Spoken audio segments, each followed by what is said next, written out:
G'day folks, welcome to this summary of activities for the first couple of turns from Ardennes 44. We're looking here at a summary from the launch of the offensive on the 16th through until midday on the 18th of December. So we look at the turn record track. You can see we've gone through the first day and the night turn, second day and the night turn, and then the AM turn following that. It's important to capture the AM turn because this is where the Germans get their exploitation. They get back-to-back movements following the night turn. So here we can see the situation, and this is the extent of German advance. They are right outside Bastogne, and bearing in mind that this is prior to the German turn on the PM of the 18th of December. So the Germans are next, and they are in a position to hit Bastogne, and there is a single engineering step on that southern hex of Bastogne. So they are very much, I would say, odds are that they will capture Bastogne in this coming turn. But critically, how have they done so? They fair to say, they advanced pretty smoothly. They didn't encounter too many issues on Skyline Drive, and I think the key successes along Skyline Drive and opening up this broad, the options along Skyline Drive was critical. It provided them with the capabilities to shift along any of these sort of secondary roads coming off Skyline Drive. By clearing this area out, they provided the flexibility for an offensive. They attacked Clairvaux twice. First attack was a failure, second attack was successful, and this again streamlined their drive. What else was critical was the rapid shifting of forces left and right throughout this area. So they've been able to focus on this area through here. Wilsum only just fell, but by focusing on weakening American defensives in this area, they've made maximum use of those two primary roads on the left of that box and on the right of that box to drive towards Bastogne. There have been traffic markers in this area slowing down their advance. They were one hex short last turn. But now they'll be able to make it. They have captured Wilsum over here in the east, and look, the 1st SS and 12th SS Panzer divisions have done reasonably well, mainly because they've shifted south of that primary road. They haven't focused too much on Malmedy and Stavelot. They have just recently cleared out Stavelot, but it hasn't been a main area of focus. Instead, they've been kind of facilitating the northern half of these attacks. St. Vith still holds in the background with a strong, what have we got here? We have got 9th Armoured CCB and some artillery in there as well, and some infantry further to the east. We do have the 106th Infantry Division US behind the lines, building up their surrender points. Over in the northern flank, we had some early successes, which again facilitated that drive, and the Germans were able to push through these forest roads, even through the bottleneck through here, and then get around these traffic markers through this area. So this was an important series of roads for the Germans through here to get around that traffic and drive to the west. So you can see all these black units. These are the 12th SS and the 1st SS. They are clearing up sort of pockets of American resistance. You can see here a one-step unit. We have a one-step armor unit here.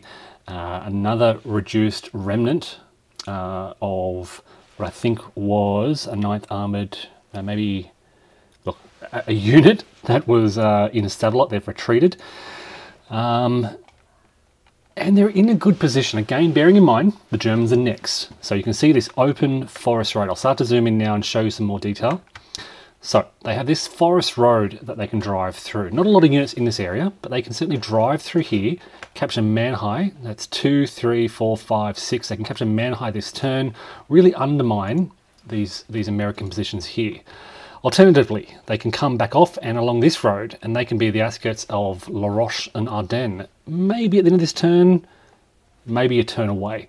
They can continue their attacks here, because this is not a zone of control, so they can continue their attacks on the disrupted single-step battalions of the 28th Infantry Division. They can again drive on Bastogne. They could come up back north through Naville, through Bastogne, and there is an open road here, so they could go 1, 2, 1 a half, 1 and a half, 2 and a half, 3, 4, 5, 6. They can even use extended movement or strategic movement. They could probably be at Saint-Hubert or beyond. They may even be able to reach Neuchâtel at a stretch if they really want to risk that strategic movement. Further to the south, the 7th Army has been grinding back the 4th Infantry Division, having a lot of successes thus far. They now, however, see the arrival of some 10th Armoured reinforcements, some strong 10th Armoured reinforcements, which might slow down their advance. We just saw the capture of Edelbrook through 5th Fallschirmjäger's really lucky attacks on the city. Did not expect, on the town. Did not expect it to fall, but it happened. A lot of blown bridges throughout this area, which is going to hamper their advance beyond that point. But yeah, they've crossed the Suur, the Alzette rivers, and well, look, they hope to keep 10th Armoured at bay in this area. So if I can zoom in again and just scroll along the front, this is a 7th Armoured area, moving to Edelbrook, the Skyline Drive, looking now west towards Bastogne. You can see some infantry from the 26th Volksgrenadier holding the southern flank here of this main drive along the road to Bastogne. A couple of decent forces in the rear that they can draw upon to help with that. They had been trying to attack Hoffelais here. They reduced the 7th Armoured CCA by 1 step, and they made a determined defence to hold. And again, they've kind of opened up some of these paths. Here's the 12th SS, and nearby we have the 1st SS. They've been sort of shifting left and right, as I said, recently forced the Americans out of Stavelot, and holding the northern flank of that drive along the Wash River here, and holding it pretty well. The Americans around here, the 2nd Infantry Division and the 99th and parts of the 9th, have a good defensive position here with artillery, so not a lot of activity going on here. The Germans are not pushing.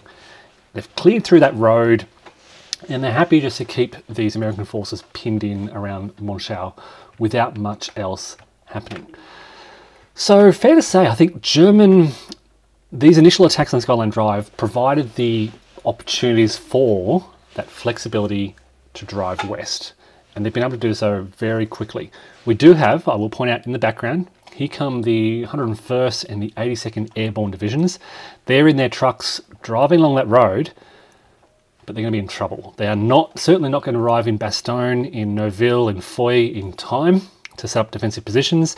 They will most likely have to hold short somewhere. So yeah, troubles for the Americans. The Germans should be pretty happy with their progress. The Americans should be pretty concerned with their ability to set up these roadblocks in sufficient strength to hold off the Germans. So folks, this is a summary of what equates to 1, 2, 3, 4, 5, 6, 7 turns through to the middle of the 18th of December. There are full playthroughs of these turns on the channel. If you're interested in checking out more, check those out. Every turn in detail. Thanks everyone for watching, and stay tuned, and I'll report back later. Bye.